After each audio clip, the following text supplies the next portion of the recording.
take a seed, you plant it, you grow it, you dry it, you roll it, you smoke it, and it goes down smooth. Hey! Spanning the continent to bring you the truth about cannabis and marijuana law reform. I smoke pot and I like it a lot. The Russ Belville Show, the voice of the marijuana nation. Now, here's your host, Radical Russ Belville. Good day, tokers and tokettes and non-toking lovers of liberty. It is Tuesday, September 2nd, 2014, and it's got to be 420 somewhere in the world. Welcome back for a new live show. We've been away for a week, but it was a very, very productive week, let me tell you. We just had what we are calling Maria 2014. Maria stands for the Marijuana Activist Retreat in Astoria. And joining us for our retreat, we had Sean and Andra from DFW Normal, Dallas-Fort Worth, making it up to Astoria, Oregon. And we had Timmy, a.k.a. Big Daddy Fink, and his girlfriend out as well for a well-deserved rest and relaxation on the North Oregon coast. We had so much fun. Andra, of course, is a huge fan, and who isn't a huge fan of The Goonies? That's right, the movie from 1985, The Goonies, featuring one of the Coreys, and of course Sean Astin as a young boy. And we did all the typical touristy things, man. We went up to the Goonies house and took the photo, and we did beachcombing and had a fire, and went up to the Astoria Column and saw the wreck of the Peter Iredale, all that sort of fun stuff. Big thanks, of course, to Cannabis Carrie for hosting us all up there at her beautiful Kensington estate up there in Astoria, Oregon. We'll tell you all about it as the rest of the week rolls along. We'll also have some photos to unpack for you so you can take a look at some of the North Coast beauty. Oh, and of course, much marijuana was consumed over the weekend. And I tell you, our friends from Texas and Georgia really love the Oregon green. All right, on today's show, we have so much to get to. First, we'll start off with our 420 radio headline news, where we've got news from Fife, Washington on that lawsuit against I-502. Santa Fe is moving ahead with decrim. We got a couple of studies to tell you about marijuana, domestic violence, and opiate overdose. We got a poll from the NFL on marijuana versus alcohol, and High Times fighting to end the advertising restrictions, or at least soften the advertising restrictions on marijuana businesses in the state of Colorado. We'll tell you all about that in our news. Then in Behind the Headlines, we'll go behind the headlines on that marijuana lowering the risk of domestic violence study. And in Cannabis Community Chat today, we can talk a little bit about that opiate overdose. Actually, we'll do that in drug war data mining on the opiate overdose data. Then when we get to half past, we are going to do an extended radical rant. We are going to dig in to the desperate lies of anti-pot district attorney Josh Marquis. I was just up there. I was literally about a block away from the guy's house. He is the leading voice that has arisen for law enforcement's opposition to Measure 91 here in the state of Oregon that would legalize marijuana for adults. And we will tell you some of the stuff we picked up off of his Facebook feed and off of his public statements that show you just how reefer mad the opposition to legalization here is in Oregon, and how desperate they're getting when the polls and the people pretty much think legalization is inevitable up here in the Pacific Northwest. Also, we will take it into hour 2, Toker Talk Radio. We'll take your calls at 971-533-7111. We'll tell you a little bit about this last weekend up in Astoria as well. Plus, we've got a copy of Kevin Sabet's book, Reefer Sanity, The 7 Great Myths of Marijuana, with lots of little post-it flags. Jennifer Alexander has been digging deep into that. We'll take a look about that if we get the time and we have enough anti-emetic handy. You're listening to the Russ Belville Show on 420radio.org. Check out my quotes in the Oregonian in their Oregon marijuana coverage, getting a lot of good coverage from the Oregonian on my opinions on the various things going on. You'll learn more about that in the Radical Rant as well. But stay tuned, because the news is next. Welcome back, everybody.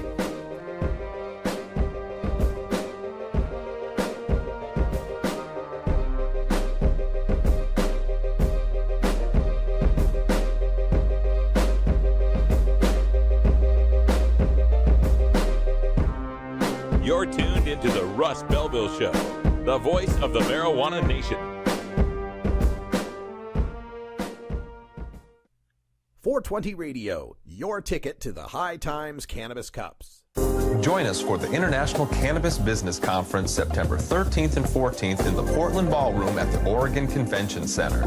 The International Cannabis Business Conference will focus on the emerging cannabis industry in Oregon, the United States, and around the world, putting you in front of the industry's foremost entrepreneurs, political leaders, and attorneys. Also showcasing over 40 cannabis-related industry exhibitors, offering VIP lunches and free nightly networking events. Prepare yourself for America's next great industry. Toker Talk Radio, the voice of the marijuana nation, America's #1 daily call-in show for the cannabis community. Every weekday at 4 and 7 Pacific on. Hi, I'm Richard Harris. I'm the former Director of Addictions and Mental Health for the state of Oregon. Drug treatment and prevention are woefully underfunded right now. Measure 91 will better fund drug treatment and prevention programs. Marijuana isn't going anywhere. We're not stopping it with the war on drugs. You have to remember that marijuana is a pretty benign drug. It doesn't have the usual dependency features of, say, heroin or alcohol abuse. Now, marijuana feeds drug cartels and fuels violence. We can crack down on that. Take the money from drug cartels and, by the law, spend it on law enforcement, treatment, and education. Criminalizing marijuana is just no way to solve the problem. That's why treatment people like me are supporting Measure 91.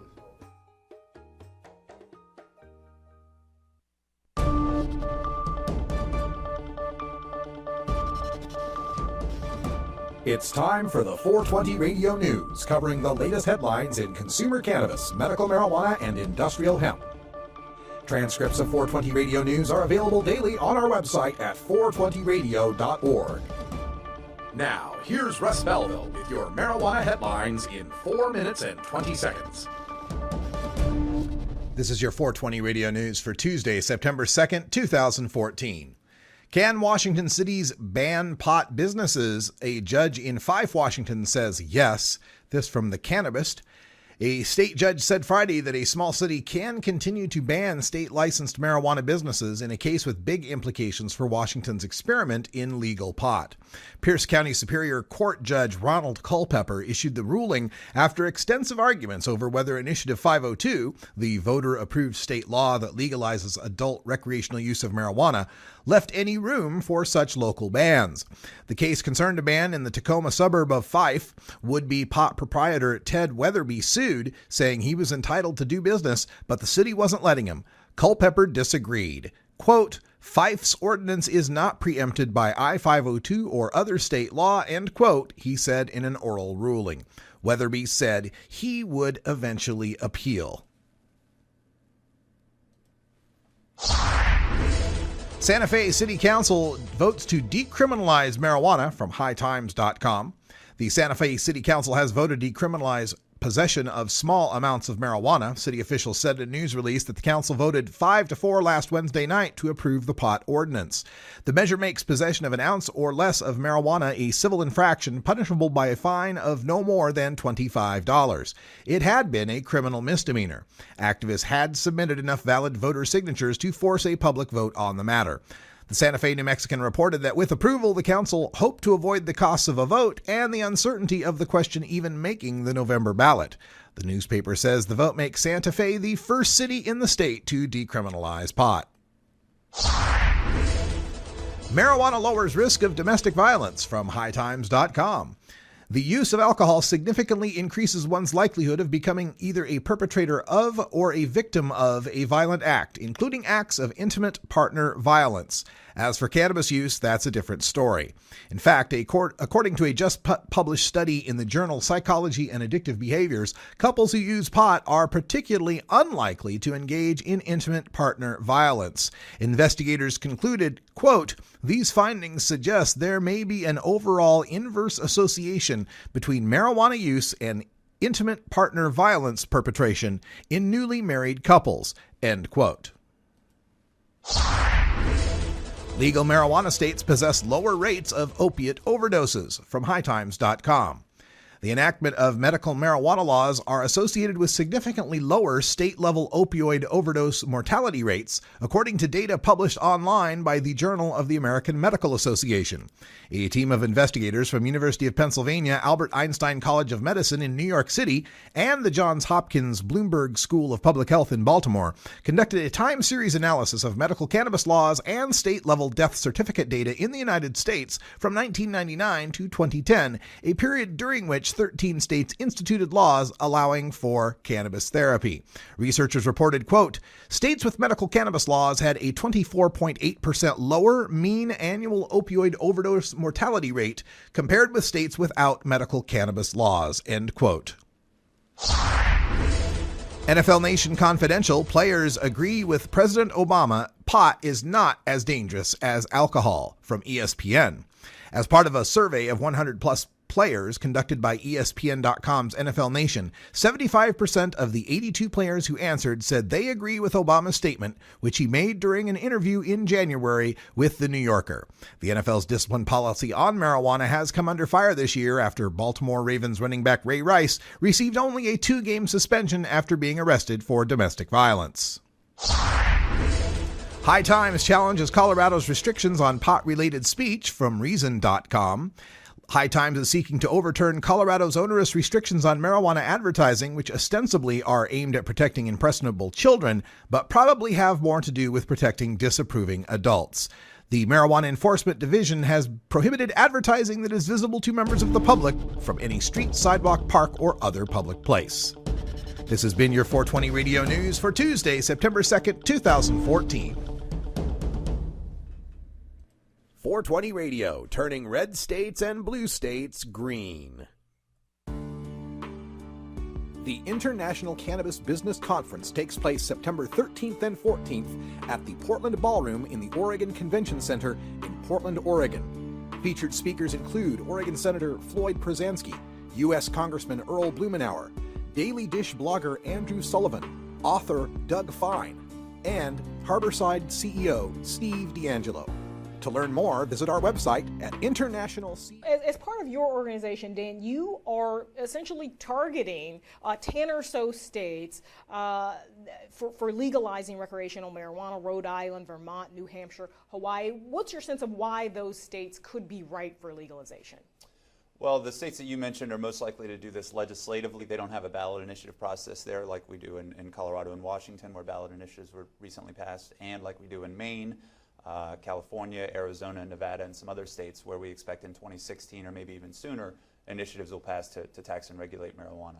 And Reed, is it a sense that this could end up being another sort of coastal middle America divide or red state, blue state divide? Well, aside from a few states like Nevada and Arizona that you just mentioned, every other state in that list has one thing in common: they have Democratic legislatures. And in those states, you know, one of the big stories that we're telling at GovBeat is the divide between red America and blue America. Yeah. Red America is restricting abortion and cutting taxes on everything, whereas blue America is legalizing gay marriage and legalizing marijuana. So here we see, again, that sort of patchwork nation. As you mentioned, it's the coastal versus the inland.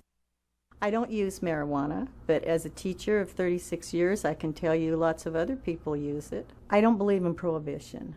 I don't think it works. Prohibiting it hasn't stopped anybody from getting a hold of it. I would like to see it regulated so that maybe kids can't get a hold of it so easily. I know they get a hold of it now very easily. I support a new approach to marijuana. I support legalizing it. It's with us. It's not going to go away. And if we can get money through the taxation, we can also educate our kids about it. That's why I support it.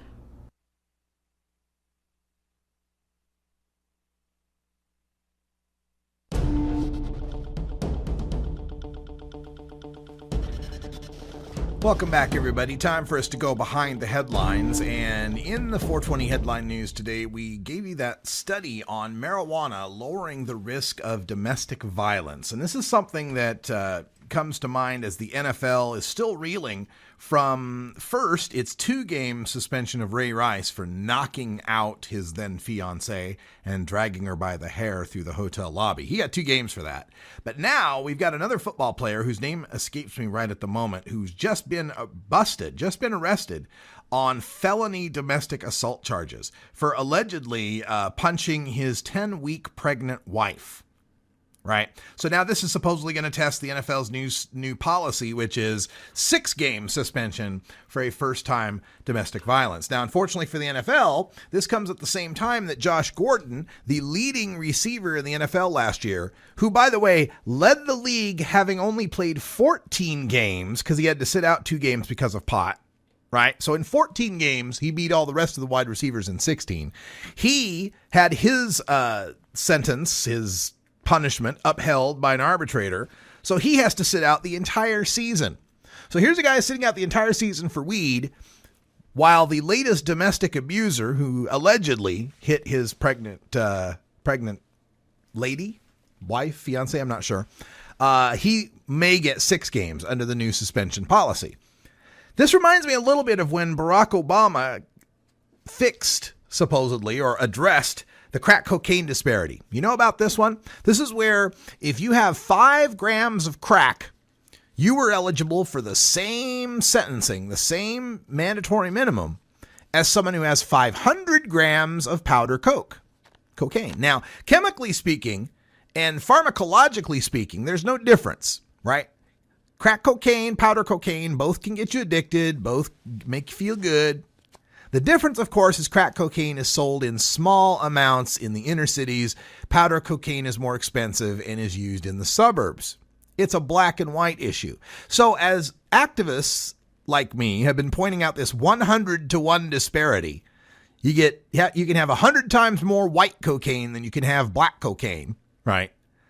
Well, the Obama administration actually addressed this and got some laws passed and got some sentencing changed, so that now the discrepancy is only 18-to-1. It's not as racist as it used to be. And when you get progress like that, you have to go, thanks. But it's still racist. It's 18-to-1 racist versus 100-to-1 racist, but it's still racist, right? So I'm glad the NFL increased the domestic violence policy up to 6 games for a first offense, but still 6 games for a first offense of hitting someone versus a season for hitting the joint too many times? That still seems wrong to most people. And we just reported on that NFL players poll that found that 75% of the players believe that marijuana is safer than alcohol. And yet they can drink. Well, I guess that Matt Prater, that kicker, got busted for his drinking. But that aside, we still have this disparity where you're getting this. The guy who beat his pregnant fiance may still play this season. Josh Gordon, who smoked weed, will not. So that leads me back to this study where these researchers looked over 600 couples to figure out whether the wife or the husband smoking pot predicted domestic abuse in the first 9 years of marriage. Let's see if they smoke pot, if it makes them violent. So what they found, and this is quote, "We found that more frequent marijuana use by husbands and wives predicted less frequent intimate partner violence perpetration by husbands. If a husband smokes more, the husband commits less domestic violence. If the wife smokes more, the husband commits less domestic violence." Continuing, "Husbands' marijuana use also predicted less frequent intimate partner violence perpetration by wives." So if the husband smokes pot, the wife is less violent. And then it concludes with moderation analyses demonstrated that couples in which both spouses used marijuana frequently reported the least frequent IPV, intimate partner violence perpetration.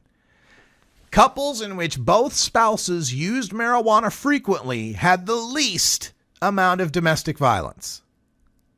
Now, they did note that there was an association between wives who smoked pot and their propensity for violence. But it only existed for women who had already had a past history of violence. Now, on the other hand, when we take a look at alcohol, which is promoted and advertised in every sporting event in the NFL like crazy, at the stadiums, sold at the stadiums, we find that on any alcohol use days, heavy alcohol use days, and as the number of drinks increased on a given day, the odds of physical and sexual aggression perpetration increased. The odds of psychological aggression increased on heavy alcohol use days only. Marijuana does not increase the odds of any type of aggression, according to the researchers. Hey, everybody, we're all going to get laid. Well, thanks, Rodney. Wouldn't that be swell? All right, that's 20 after. It means it's 4:20 in the Mountain Time Zone, where our own Priscilla Seibin has returned back to school, folks. She was a summer intern. She's gone, so we will see her again sometime, I'm sure, when there's an event or something to report on.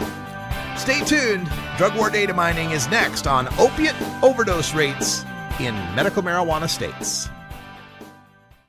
420 Radio. Tune in, turn on, get highly educated.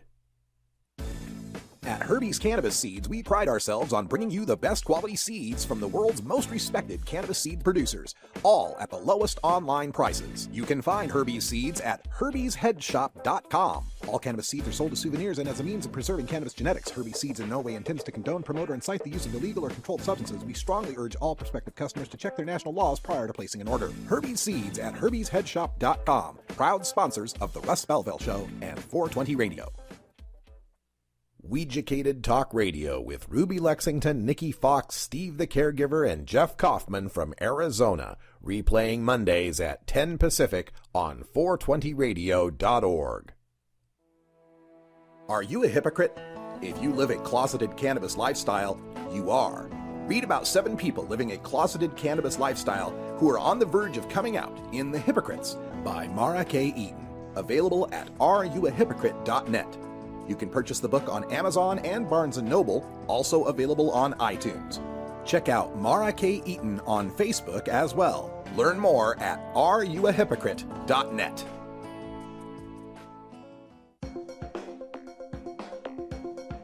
Arguing for the end of adult marijuana prohibition is easy because we have facts, science, reason, compassion, evidence, truth, and logic on our side. It is even easier when researchers catalog it all for us. Learn how to gather the facts on marijuana use, arrests, seizures, rehabs, drug tests, and more in this edition of Drug War Data Mining.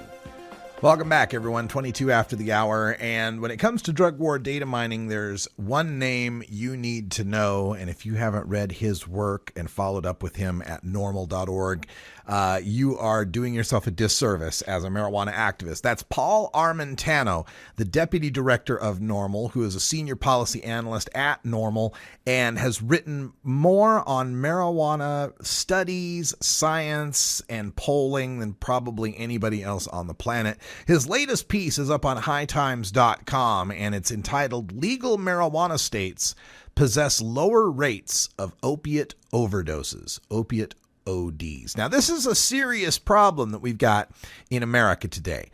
In 1999, there were fewer than 4,100 opiate overdoses, opiate OD deaths in America in 1999. By 2010, that was up to 16,600. That's a 4 times increase in the span of a decade in opiate overdoses. And we can point to all the reasons why.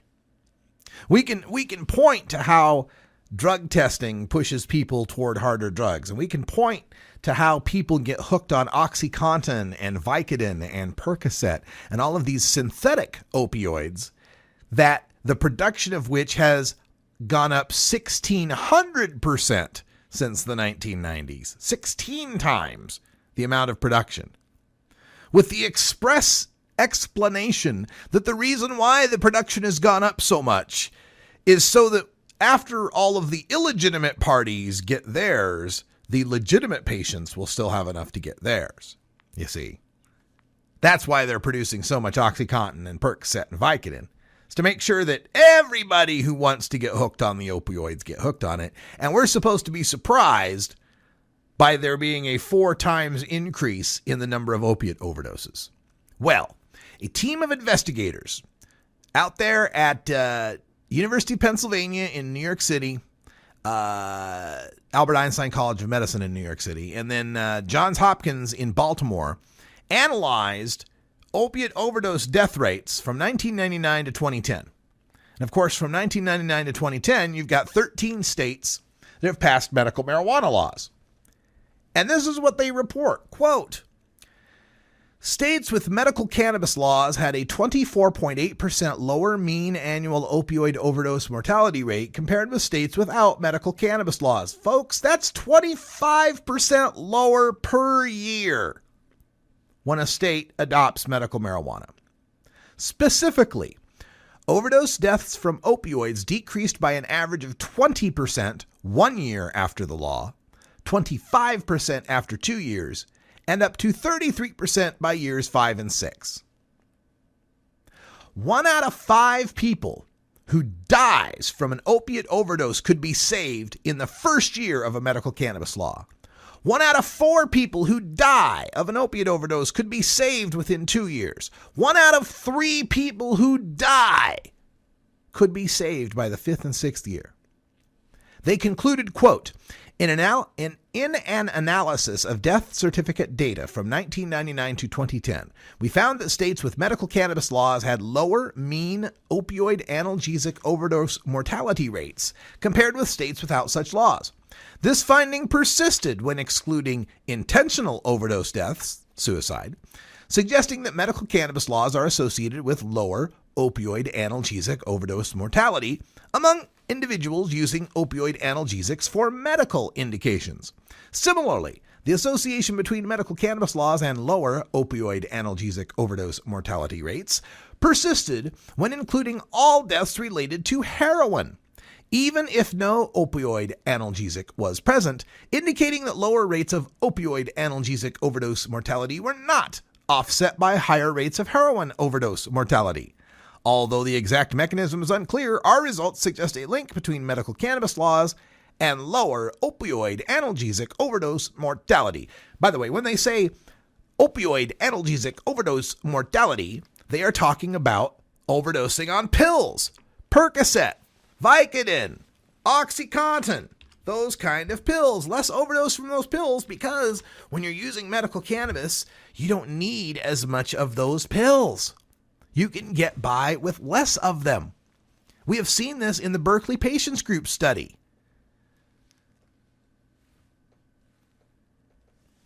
.420 Radio, the world's voice of marijuana legalization. The Marijuana Business Association, or MJBA, are proud sponsors of the Russ Belville Show.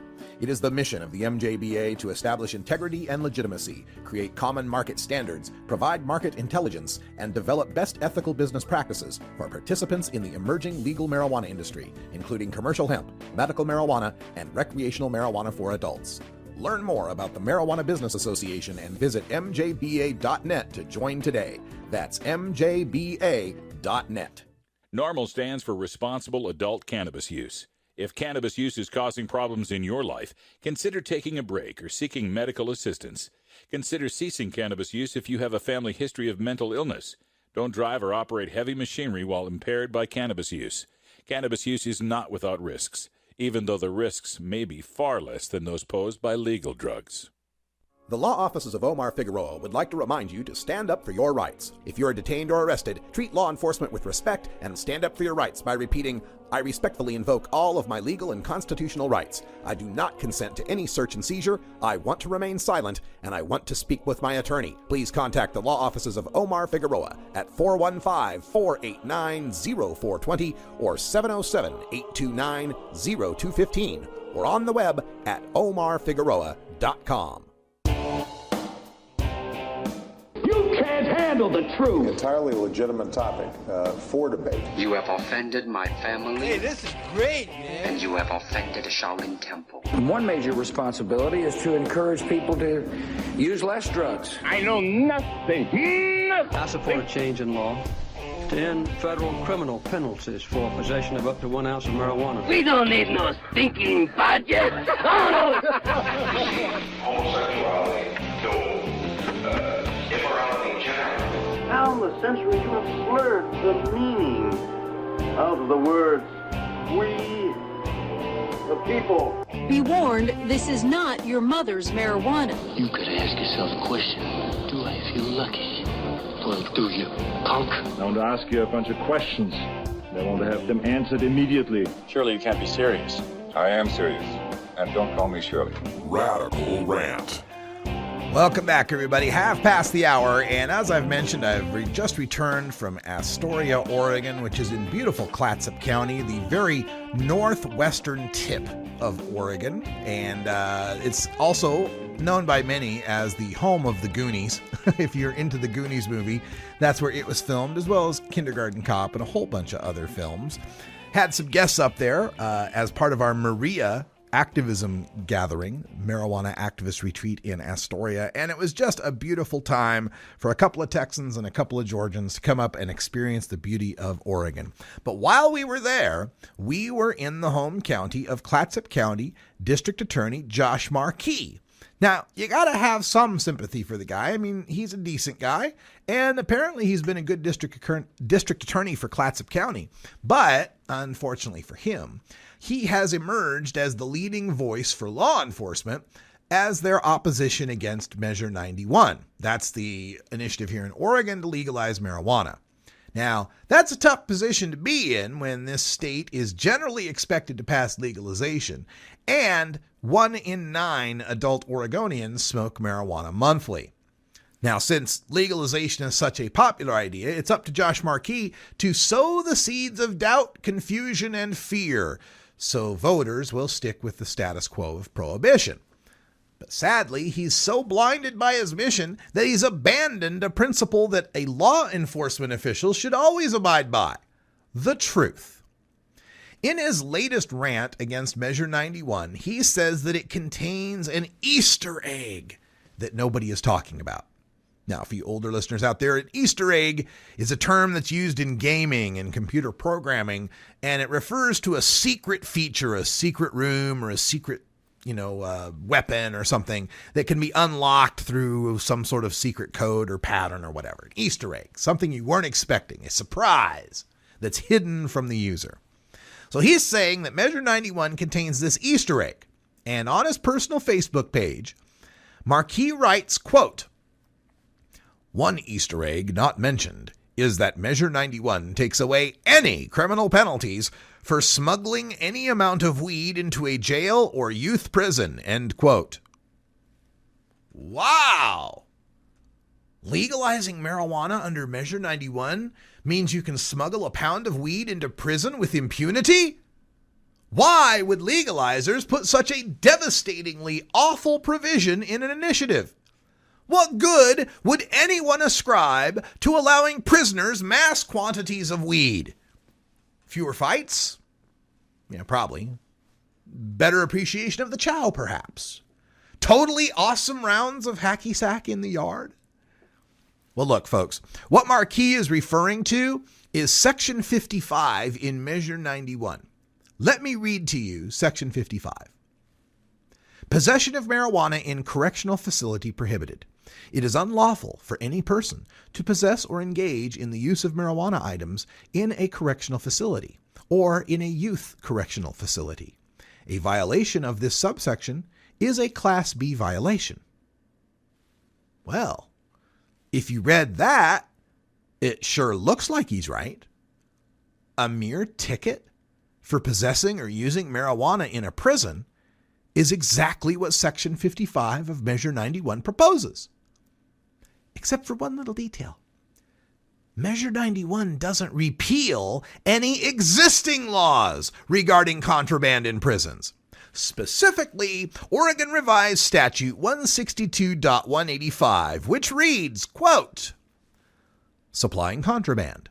A person commits the crime of supplying contraband if the person knowingly introduces any contraband into a correctional facility, youth correction facility, or state hospital, or being confined in a correctional facility, youth correction facility, or state hospital, the person knowingly makes, obtains, or possesses any contraband. Supplying contraband is a Class C felony." And furthermore, a 1978 Oregon Supreme Court decision, which was State v. Meyer, found that information alleging that a jail inmate possessed marijuana was sufficient to charge that inmate with a violation of ORS 162.185. Marquis writes that, quote, Measure 91 takes away, end quote, criminal penalties for jail smuggling. But in order to do that, Measure 91 would have to directly repeal ORS 162.185 or indicate that it supersedes all state marijuana laws. It does not. Now, Measure 91 does have a supersede feature in it. Section 58 states, Section 3 to Section 70 of this act, designed to operate uniformly throughout the state, shall be paramount and superior to, and shall fully replace and supersede any and all municipal charter enactments or local ordinances inconsistent with it. Such charters and ordinances hereby are repealed. So state law 162.185 will still be intact, and prisoners caught with marijuana and guards or visitors or jail workers knowingly smuggling marijuana to them will still face Class C felonies. What Measure 91 Section 55 is covering is a guard, visitor, or jail worker who unknowingly has their own personal legal marijuana in an amount less than an ounce on the prison property. So they can't turn around and say, oh, well, Measure 91, it's legal for me to have this ounce in my pocket as long as I'm not smuggling it to prisoners. So in other words, Section 55 is a ticket in addition to the Class C felony you get for smuggling weed into prison.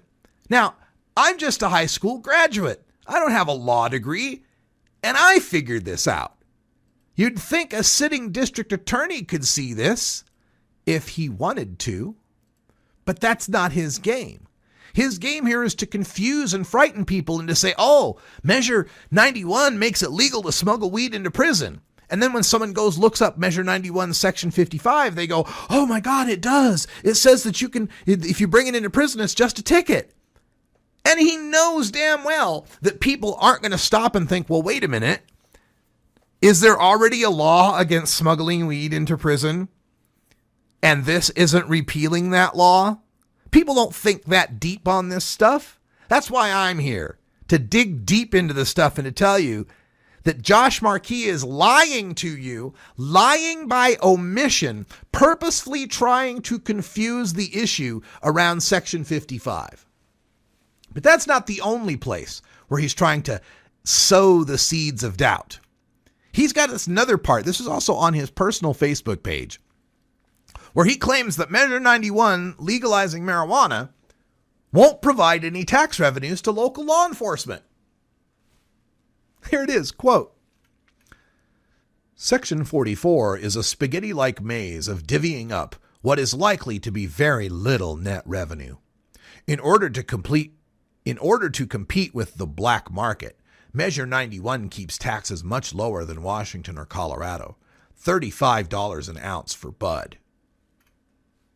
Yeah, that's true. That's true about the taxes. We are going to keep the taxes down to $35 an ounce. But this very little net revenue seems specious to me because various estimates from economists far smarter than I peg the revenues between $30 million and $105 million. Now, maybe that's very little net revenue to Sir Richard Branson. Or maybe Warren Buffett think that's very little net revenue. To me, numbers with 2 commas in them are a lot of revenue. 30 to 105 million. Now, the state itself estimates 17 to 40 million. That's the state estimating legalization will bring in 17 to 40 million. But here's what Josh Marquis, the district attorney in Clatsop County, has to say on his personal Facebook page. Quote, so if the state collects 20 million, first you have to deduct the costs of regulation, like with booze. Okay, that's fair. That's fair. We could gross a lot of tax revenue, but then the cost of regulating it, well, we could spend all the money there, right? That's his theory, right? But he never actually throws any numbers at you, does he? Well, I will. According to the state's own analysis, The startup costs are estimated to be $300,000 in fiscal year 2015, $2.5 million in fiscal year 2016, and $1 million in fiscal year 2017, totaling almost $3.8 million over 3 years. Costs of regulation at the Oregon Liquor Control Commission are estimated to be $3.2 million per year, or $9.6 million over 3 years.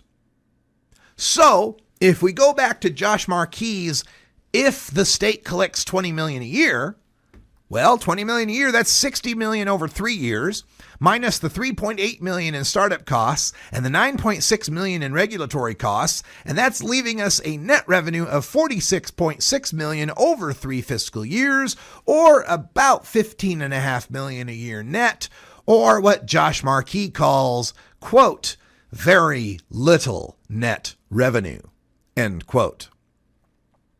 He continues, quote, then read section 44, paragraph 2, subparagraph B, section I, and you'll learn that getting revenue depends on how many stores a city has.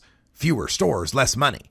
And while 15% does go to the state police, the remaining amount for law enforcement is only to, quote, perform its duties under this act, end quote.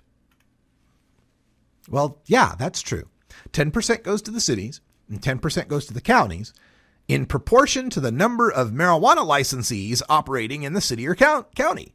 Look, if your city or county bans marijuana licenses, then it neither needs the revenue to regulate marijuana nor deserves the benefits of regulated marijuana. He continues, quote, so, since almost no cops are tasked to enforce marijuana laws, and you can only use local cop money to enforce marijuana laws, in most towns, it will mean the local police get nothing. Well, yeah, if your town bans marijuana licenses, yes, it will get nothing. But where is this no cops are tasked to enforce marijuana laws coming from? Cops enforce marijuana laws at least 12,000 times a year in Oregon. Look, we'll talk a little bit more about this tax revenue and where it's going. And when we come back from break, we'll show you exactly how Josh Marquis is playing the shell game with you, trying to fool you into thinking that legalizing marijuana isn't actually going to raise any money. I've got more numbers, more statistics from the state itself when we come back from our break. You're listening to the Russ Belville Show on 420radio.org. You can find us on the TuneIn app on the go. Get TuneIn app for your smartphone and you can listen to 420 Radio 24 hours a day, 7 days a week.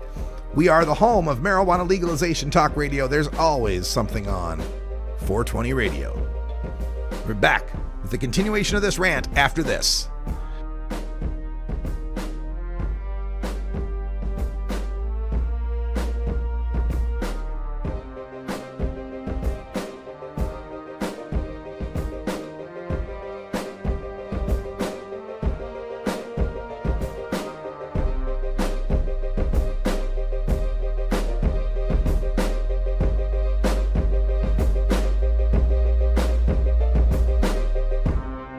You're tuned into the Russ Belville Show, the voice of the marijuana nation.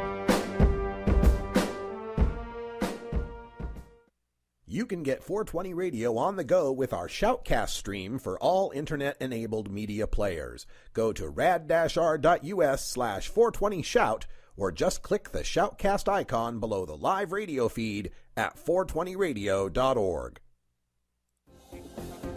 Adam Hand of Handmade Apparel produces quality custom designs for t-shirts, hats, and other apparel. Handmade Apparel is the official design shop for 420 Radio among many clients who rely on Adam Hand for everything from short-run custom projects to full-run clothing lines. Visit handmadeapparel.biz to browse the selection of handmade gear or to get a personal quote for your own designs. Handmade Apparel, a proud supporter of 420radio.org.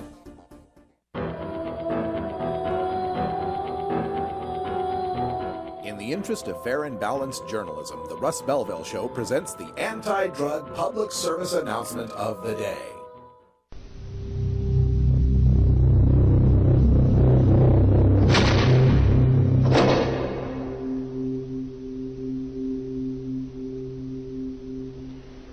This is crack. Rock cocaine. It isn't glamorous or cool or kid stuff. It's the most addictive kind of cocaine, and it can kill you. What's really bad is nobody knows how much it takes. So every time you use it, you risk dying. It isn't worth it. Look, everybody wants to be cool, but doing it with crack isn't just wrong. It could be dead wrong.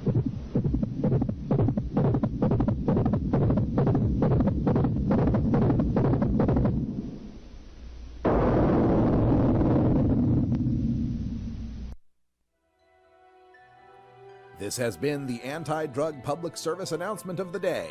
To cure this sort of reefer madness, listen to the Russ Belville Show every weekday on 420radio.org.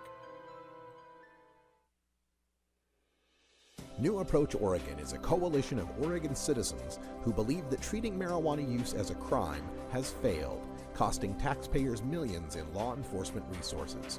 Our approach will regulate, tax, and legalize marijuana for adults in Oregon. We can move Oregon forward and create new revenue for critical services. Visit our website at newapproachoregon.com or our page on Facebook at New Approach Oregon. Thank you. Welcome back, everyone. 46 after the hour, and we continue our look at the desperate lies of Oregon anti-legalization District Attorney Josh Marquis. And when we last left you, we were talking about his contention that almost no cops, are tasked to enforce marijuana laws, and local police will get nothing from Measure 91 legalization. And I have to ask, where's this no cops are tasked to enforce marijuana laws coming from? This is where Josh Marquis loves to do this, and the rest of these No on 91 people. They like to say, well, look, in Oregon, it's decriminalized. You'd have to have over an ounce on you. You'd pretty much have to smoke a joint and blow it in a cop's face before he'd bust you. So what's the point? Why should we change anything? Why not just leave it decriminalized? Well, there's a very good reason for it. And all you have to do to understand this is just change the name of the prohibited item. And just about anyone can understand what those of us who smoke marijuana feel. Instead of us talking about having decriminalized marijuana, think about it if Bibles were decriminalized. Oh, we don't have a problem with you if you want to, worship and read your Bible in your home. That's okay. If you want to, some 50-year-old guy wants to get home after a long day of work and read his Bible, at home where he's not bothering anyone, as long as he's not driving my kid or, flying an airplane, reading that Bible, that's fine. You can do that at home. That's fine.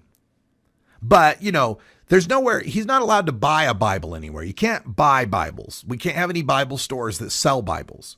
And if we catch you, if a cop catches you displaying a Bible openly, if the public could see you reading your Bible, we'd have to give you a ticket. We'd have to ticket you. But it's just a ticket. It's not like cops are going to send you to jail. You'd have to have more than 28 Bibles on you before you'd actually go to jail for it.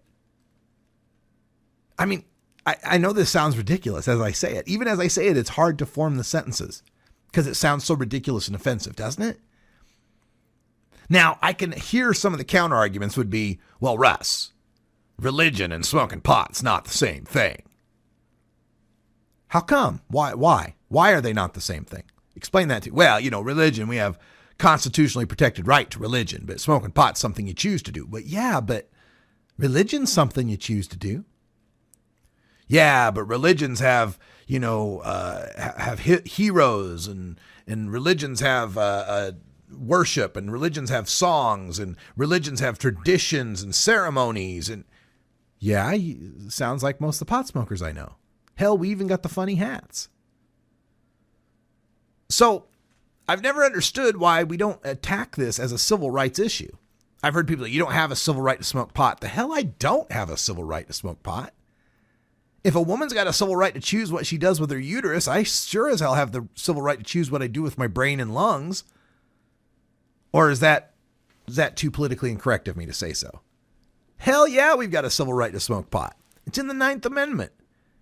Just the fact, because they didn't write all the rights down doesn't mean that you don't have them.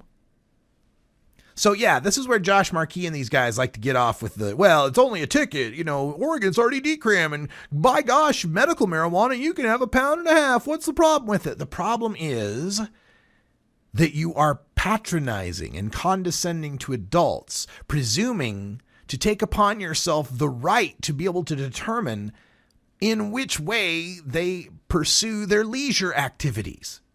That's what's wrong with this. So, they like to say, oh, people, these cops are, no cops are tasked to enforce marijuana laws. Well, sure they are, Josh. 12,000 times. Now, the Measure 91 campaign got hammered on this because they said there was 12,000 arrests a year, and that's not true. There's about 12,000 arrests and tickets in Oregon for marijuana. 12,000 arrests and tickets. There's about 2,400 arrests a year. Average is about 200 a month. A little less, a little more, depending on the month. And yeah, those do have to be possession amounts that are greater than an ounce. And yeah, they do have to be people that are growing marijuana or possibly selling marijuana. And that's exactly what we're trying to end by legalizing marijuana. So it's absolutely apropos to refer to those 2,400 arrests and the other 10,000 so tickets that happen. Because even if it's a cop just having to stop someone an extra 5, 10, 20 minutes to write the ticket, that's police time not being used on serious crime. So yes, it does add up, and yes, it does matter. But Josh Marquis likes to say, well, these cities and these counties, if they have pot licensees, they'll be able to get money, and that's true. They don't get tax money if they don't have pot shops. But they could only use that money for duties related to the act. As if that wouldn't be significant. I mean, some of the things that cops could spend their marijuana tax money on could include, underage entrance to pot shops. They could do stings to make sure that nobody's selling to kids. They could respond to smell complaints about grow sites or people growing at home. They could have investigations of illegal and unlicensed grows. They could do search warrants against illegal BHO manufacture at home and so on. Josh Marquis wants you to think this isn't about a lot of money, but with 15% of the assumed $15.5 million net, remember, Josh Marquis said if the state made $20 million, they'd still have to pay for regulation and all that. We figured that out. That worked out to about $4.5 million a year. So with the remaining $15.5 million of tax revenue that goes to the state police, 15% of that goes to state police. That's $2.3 million a year to the state police. $2.3 million a year for our state cops. For the local cops, their 10% is $1.5 million a year, $1.5 million for the county sheriffs, and $1.5 million a year for the local police. If you do the math on that, there are 36 counties in Oregon, so the mean amount available will be $43,000 per year per county. $43,000 per year per county. Now, greater amounts for more populous counties that have lots of marijuana licenses, and lesser amounts for smaller counties. So sure, yeah, Multnomah County, Portland, Oregon, probably going to get $500,000 maybe, who knows? And, a tiny-ass Malheur County that might not have any licenses, tiny in population, not in size, might only get $1,000, who knows? It's going to be based on how many marijuana licenses they have and their population.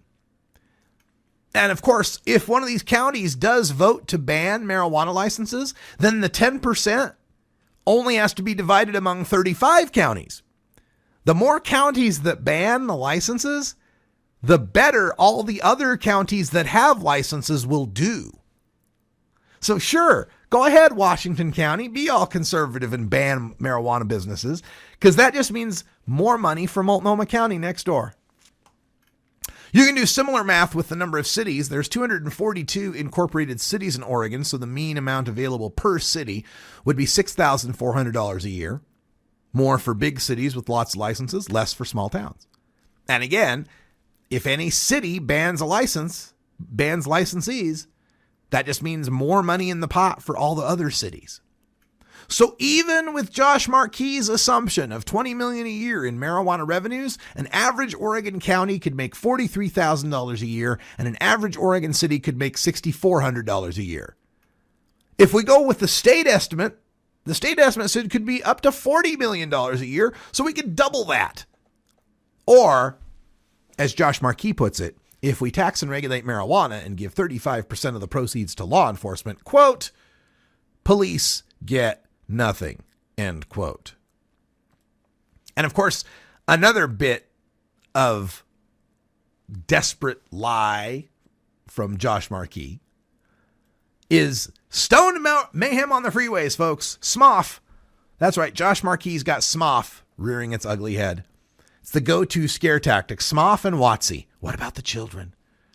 So, Clatsop County DA Josh Marquis recently said this on his personal Facebook page, quote, "As a DA, I see too much damage done by drugs and alcohol, particularly mixed with driving.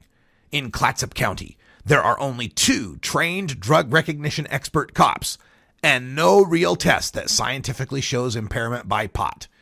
Many commenters claim it makes them a better driver," end quote. Now, see, the problem for Josh Marquis' scaremongering lies in Oregon's traffic statistics and the results of legalization in Colorado and Washington.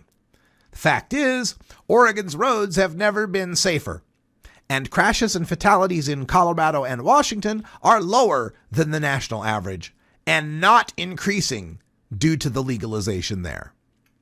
Let's start with Oregon. The National Highway Traffic Safety Administration tracks the number of fatalities in auto crashes in every state. In the 5 years prior to the passage of the Oregon Medical Marijuana Act, there was an average of 531 traffic deaths per year, with 4 of the 5 years above 500.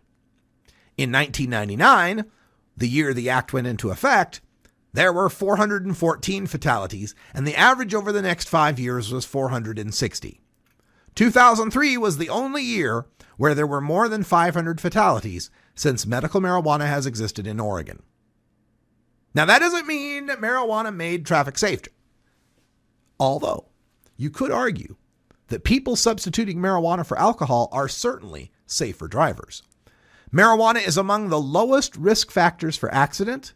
One recent meta-analysis showed almost double the risk of car crash for a fatal car crash for a marijuana driver versus a 3 to 5 times the risk from users of certain prescription drugs and 13 times the risk from an alcohol user. Another analysis showed the risk of dying as a marijuana-using driver about equal to a penicillin-using or antihistamine-using driver. Even the National Highway Traffic Safety Administration says, quote, "There is little, if any, evidence to indicate that drivers who have used marijuana alone are any more likely to cause serious accidents than drug-free drivers," end quote. But the data don't show that marijuana is making traffic any more dangerous either. The post-medical marijuana peak in fatalities was 512 in 2003. The next highest number was 487 fatalities in 2005. That happens to be the year that we increased our medical marijuana possession and cultivation limits. Since then, there has been a steady decline in road fatalities. In 2009 is when we saw our first dispensaries appear here in Oregon. That's also the first year fatalities fell below 400. And for the past 3 years of data, we have fewer than 340 traffic deaths per year. Now, secondly, Colorado and Washington. These 2 states already have traffic fatality rates far below the national average. The Washington State Patrol data shows 1 fewer fatality from 2012 to 2013. In their drive sober, get pulled over DUI patrols that they run between the beginning of Hempfest to the Labor Day weekend, they got 78 fewer drivers than the year before. Total DUI arrests dropped. And Bob Calkins of the Washington State Patrol says, quote, "We are not seeing a change in the declining fatality trend since the legalization of marijuana." And if you look at Washington's 100 million miles driven, if you take the fatalities per 100 million miles, Washington's at 0.77. That's almost a quarter less than Oregon's 1.01. And they've got legal weed. We'll continue the discussion of the obfuscations of Josh Marquis when we come back with Hour 2. But that's all the time we got for Hour 1. Thanks for joining us. We'll also have some photos from Maria 2014 But until next time, take care of each other, tokers. This is the Russ Belville Show. The Russ Belville Show is blogging and podcasting daily at RadicalRuss.com. You take a seed, you plant it, you grow it, you dry it, you roll it, you smoke it. You take a seed, you plant it,